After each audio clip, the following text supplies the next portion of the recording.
Buyers close Friday, wire transfer confirmed. Sister announced a tea Thanksgiving. She'd already spent $40,000 on her kitchen remodel. The moving company was scheduled for Monday.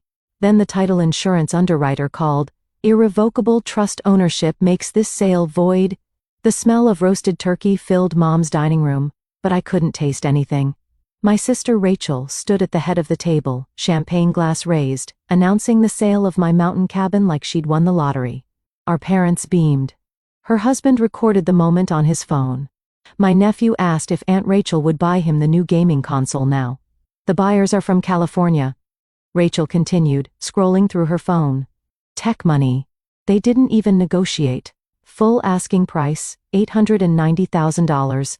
All cash deal. She showed everyone the contract on her screen. Signed. Executed. I set down my fork carefully. The ceramic made a soft click against Mom's good china. That's my cabin. Rachel's smile didn't falter. Dad's cabin. And he left it to both of us. He left it to me in the trust. The trust that doesn't exist anymore. Rachel's voice had that patient, explaining to a child quality I'd learned to hate over 37 years. Mom had it dissolved after Dad died. She told you this. I looked at Mom. She was cutting her turkey into precise small pieces, not meeting my eyes. The gambler's fallacy, I thought. I'd kept believing that if I just stayed calm enough, reasonable enough, eventually someone in this family would choose truth over convenience. The odds never improve. The slot machine doesn't care how long you've been playing. The trust is irrevocable, I said quietly. Rachel laughed. The sound was bright, dismissive, designed for the audience around the table. Sweetie, you're confused again. This is like that time you thought you owned the lake house, remember? Dad cleared that up. 15 people watched me. Aunts, uncles, cousins who drove 3 hours for Thanksgiving. All of them seeing difficult Emma, dramatic Emma. Emma who makes things awkward. I'd spent 2 years planning what I'd do when this moment came. The answer turned out to be, sit very still and let the systems I'd put in place do their work. Closing is Friday, Rachel continued, turning back to the table. I already have the kitchen remodel scheduled. Granite countertops, the whole 9 yards. The contractor starts Monday. She showed photos of expensive stone samples. Everyone leaned in to look. My phone vibrated. A text from Sandra Whitmore, the title insurance underwriter I'd worked with when Dad set up the trust in 2019. I'd called her 3 weeks ago when I first heard Rachel was listing the cabin. Sandra, just reviewed the file. Making the call now. Are you ready? I texted back. Ready? 2 minutes later, Rachel's phone rang. She glanced at the screen, frowned slightly, then answered. Hello? Yes, this is Rachel Morrison. Her expression shifted as she listened. Confusion, then irritation, then something harder. That's impossible. My lawyer reviewed everything. Pause. No, you must be looking at the wrong. Longer pause. Her face went pale. I'll need to call you back. She lowered the phone slowly. The dining room had gone quiet. Even the kids stopped talking. Problem? Dad's brother, Uncle Jim asked. The title company?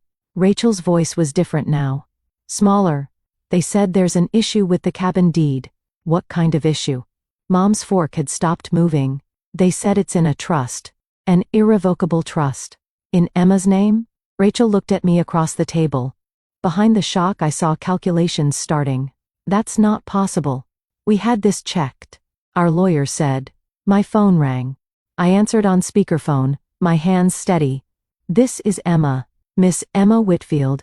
Sandra's voice was professional, clear, designed to carry across a room. This is Sandra Whitmore, senior underwriter at Mountain West Title Insurance. I'm calling regarding the property at 4721 Clearwater Ridge Road. Yes, Sandra. I'm at Thanksgiving dinner with my family. You're on speaker. Perfect. I want to inform you that we've halted a fraudulent property transaction involving your mountain cabin. Your sister, Rachel Morrison, attempted to sell property held in your irrevocable trust, established by your late father in 2019. The sale cannot proceed. We've notified the buyers, the real estate broker, and will be filing a formal fraud report with the county. The silence in the dining room was total. I could hear the kitchen clock ticking. Someone's child dropped a fork. Thank you, Sandra, I said. Can you explain for my family what an irrevocable trust means? Certainly. Sandra's voice was crisp, factual. An irrevocable trust cannot be modified or terminated without the beneficiary's permission. Your father, Robert Whitfield, established the trust on March 15, 2019, placing the mountain cabin at Clearwater Ridge in trust for you specifically. I have the recorded documents here, notarized, filed with the county. The trust is valid and enforceable. Your sister had no legal authority to sell this property. Rachel stood abruptly. Her chair scraped against hardwood. This is insane. Dad wouldn't have. I have your father's signature on my screen. Sandra interrupted. Witnessed by myself and attorney Michael Chin. The document explicitly states, quote, "This property is for Emma alone. She understands what I built here. Does anyone need me to email the trust documents?" "Yes," I said. "Send them to everyone at this table." 30 seconds later, phones around the table started buzzing. I watched faces change as people opened the PDF. The trust document was 12 pages, vague, explicit, and ambiguous. Uncle Jim looked up from his phone. He's as Rachel. Did you know about this? I thought it was dissolved. Rachel's voice had gone sharp, defensive. Mom said. I never said that. Mom interrupted quietly. She was staring at her plate. You assumed. I didn't correct you. The room fractured. Multiple conversations erupted at once. Rachel's husband demanding to know about the kitchen deposit. Uncle Jim asking how this happened. My aunt asking if Rachel's lawyer had actually reviewed the title. I stood up and walked outside. The deck was cold. November air in Colorado carries a bite that goes straight through sweaters. I sat on the steps Dad built 15 years ago and let myself feel it all for the first time. The moment he'd asked me to meet him at the lawyer's office. March 2019. Stage 4 pancreatic cancer diagnosis had come 3 weeks earlier. 6 months to live, they'd said. He'd made it 8. I'm putting the cabin in trust for you, he told me. The office smelled like old books and furniture polish. Sandra and attorney Chin sat across from us. Your mother will need the house in town. Rachel's getting my life insurance. But the cabin? That's you. Why? I'd asked. Dad had taken a long time answering. When he spoke, his voice was rough. Because you're the one who showed up. Every chemo appointment. Every bad day. Your sister sent cards. Your mother cried but wouldn't come to treatments. Said it was too hard watching me decline. You were there. Always. You didn't post about it on Facebook for sympathy. You didn't tell everyone at church how difficult it was. You just showed up. He'd signed the papers. Made it irrevocable. Told me not to mention it to the family yet. He'd handle that conversation. The cancer moved fast. He died before he had the talk. I'd found his letter to me tucked in the trust papers after the funeral. They'll tell you I forgot. They'll say I meant to change this. Don't believe them. I knew exactly what I was doing. The cabin is yours. You earned it. Sitting on those cold steps, I thought about the ghost ledger I'd been keeping for 2 years since Dad died. Not financial. Something deeper. The ghost ledger. Entry. Mom's first cancer appointment with Dad. Cost. Hoped that she'd step up. Status. Never refunded. Entry. Rachel's promise to visit Dad during hospital stay. Actual 3 texts. 0 visits. Cost. Trust in her word. Status. Permanently withdrawn. Entry. Family meeting after funeral when Mom said, we'll figure out assets together. Actual. Rachel had already hired a state lawyer, was dividing things before I arrived. Cost. Belief in family fairness. Status. Account closed. Entry. 2 years of Emma's confused about the cabin. Actual. I was never confused, just outnumbered. Cost. Self-trust nearly recovered through documentation. Status. Balance restored today. Entry. $40,000 kitchen remodel paid for money Rachel didn't have. Actual. She spent proceeds from theft before it cleared. Cost. My sympathy for her financial problems. Status. Debt void. The ledger wasn't about making them pay. It was about understanding the true cost of staying in systems designed to extract from you. Some people aren't capable of care. Accepting that is survival. The door opened behind me. Uncle Jim came out, closing it softly. I didn't know, he said. He sat down next to me on the cold steps. About the trust. About any of this. I know. Rachel's in there melting down. The buyers are threatening legal action. The remodeling contractor wants his deposit back. Apparently she can't return it because she already spent it on materials. Your mom is crying. I said nothing. Your dad talked to me, Uncle Jim continued. 2 weeks before he died. He said he was worried about you. Said you'd been taking care of him alone, and he was afraid the family would punish you for it after he was gone. I didn't understand what he meant then. Do you understand now? Yeah. He was quiet for a moment. He was protecting you. The irrevocable trust, he knew they'd try this. He knew exactly what they were. I looked at the mountains, dark shapes against the darker sky. He spent 30 years married to Mom, 40 years watching Rachel operate. He wasn't protecting me from strangers. He was protecting me from them. Uncle Jim pulled out his phone. I'm texting you something. My phone buzzed. That's my lawyer's number. He specializes in fraud and real estate. No charge. I'm paying. You need to go after Rachel for this. Procedural justice. The systematic unwinding. The next morning I met with attorney David Park in his Denver office. Uncle Jim came with me. We laid out everything. The trust documents, Rachel's listing, the signed purchase agreement, the contractor deposits, the text messages where Rachel had explicitly told me, the cabin's not yours anymore. David reviewed the materials for 40 minutes in silence. Then he looked up. This is textbook fraud. Your sister forged documents to claim ownership of property she knew she didn't own. He turned his screen around to show me. She submitted a notarized affidavit to the real estate broker stating she was the sole owner. That's a felony.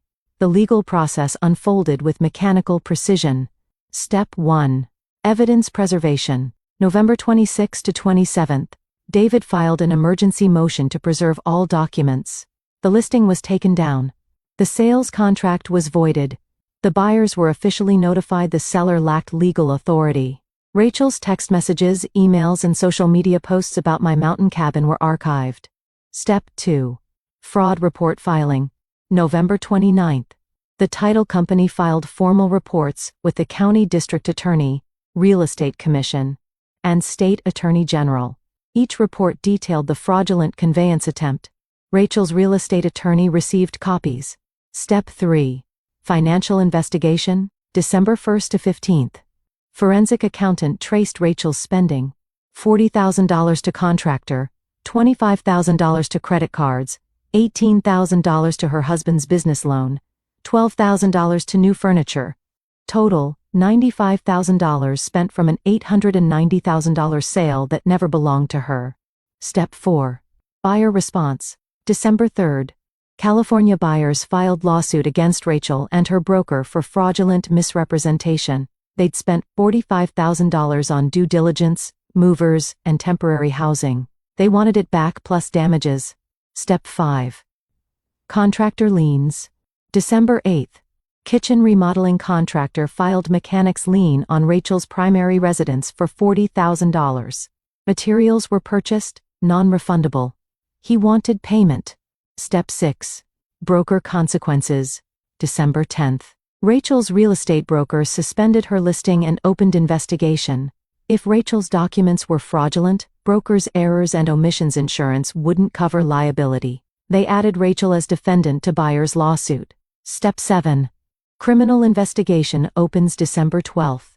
District attorney reviewed fraud reports. Assigned investigator. Scheduled interview with Rachel for January 15th. Penalties for real estate fraud. Up to 6 years prison, $500,000 fine. Step 8. Civil lawsuit filed December 15th. I filed civil suit against Rachel for attempted theft, fraud, emotional distress, seeking $200,000 damages plus legal fees. Step 9. Asset freeze December 18th. Judge granted preliminary injunction freezing Rachel's bank accounts pending litigation outcome. She couldn't hide money or transfer assets. Each step happened exactly as it was supposed to. The systems worked. Documentation mattered. Truth had weight in legal proceedings. Every dramatic family story teaches that justice is emotional catharsis. Real justice is procedural, boring, methodical, devastating. Christmas came. I didn't attend family gathering. Mom called twice. I didn't answer. Rachel's lawyer called offering settlement. I forwarded the email to David without responding. The cabin sat quiet in winter snow. I drove up alone on Christmas Eve with Pilot, the rescue dog I'd adopted after Dad died. We stayed 3 days. No phone service. No family drama. Just silence and wood smoke in the mountains Dad had loved. I thought about what he'd said that day in the lawyer's office. You showed up. It hadn't felt heroic at the time. It felt like showing up was the minimum requirement for being human. But I'd learned that for some people, minimums are aspirational. The mechanical valve in my metaphorical thinking clicked with understanding. Tick, tick, tick. Dad built systems to protect me. Sandra executed them. David enforced them. Uncle Jim supported them. The people who owed me nothing gave me everything.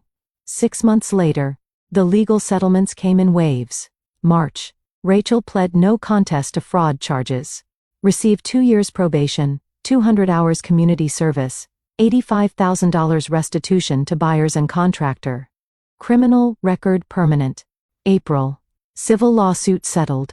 Rachel paid $150,000 plus my legal fees. Money came from sale of her house. She'd refinanced to pay the contractor, then couldn't make payments after accounts were frozen. She and her husband moved to an apartment. May. Real estate commission suspended Rachel's broker's license pending 3-year review. Multiple complaints filed. Career effectively over. June. Mom sent letter asking me to move past this and remember we're family. I didn't respond. Uncle Jim told me later that Mom had known about Rachel's plan, had actively helped prepare documents, had assumed I wouldn't fight back. She'd miscalculated. I spent June at the cabin. Pilot loved the trails. I renovated the master bedroom, updated the kitchen Dad had built in 1998, added solar panels. The place Dad built for family peace became my sanctuary from family chaos. July brought the final settlement. Rachel's portion of Dad's life insurance, held in probation-monitored account, would pay remaining restitution and legal fees. After that, she'd be financially rebuilt from zero. At 42. Because she'd tried to steal my inheritance. I thought about the ghost ledger's final entry. Sister's complete financial and legal destruction. Cost to me nothing. Cost to her. Everything. Status. Account balanced closed permanently. It's January now. 14 months since that Thanksgiving dinner. I'm writing this from the cabin's deck watching January snow fall on pine trees. Pilot's asleep by the fire inside. The title to this property sits in my safe free and clear, my name alone. Sandra Whitmore came up for lunch last week. We've become friends. She brought wine and stories about other title fraud cases. Apparently mine was refreshingly well documented. We talked about her daughter's college applications, and my plans to maybe rent the cabin as writer's retreat space. Uncle Jim visits monthly. He's teaching me fly fishing on Clearwater Creek. He told me Rachel asked him for money last month. He declined. I haven't spoken to Mom or Rachel in over a year. No texts, no calls, no birthday cards. The silence is not hostile. It's not angry. It's just absent. Like they're people who once existed in my life and now don't. People ask if I feel guilty. I don't. Guilt would require wrongdoing. I documented what I owned, protected what was mine, enforced legal consequences for fraud. That's not cruelty. That's self-preservation. Dad's letter is framed in the cabin living room now. They'll tell you I forgot. Don't believe them. I knew exactly what I was doing. He did. And so did I. The cabin stands on Clearwater Ridge exactly as Dad built it. Sturdy. Quiet. Protected. Not because families are supposed to protect each other, but because one person cared enough to build systems stronger than blood. Rachel wanted to destroy something. Instead, she proved its worth. There is no place for her in my world anymore. My future begins from the fortress my father fought to protect. The cabin is mine. The silence is mine. The peace is mine. Finally,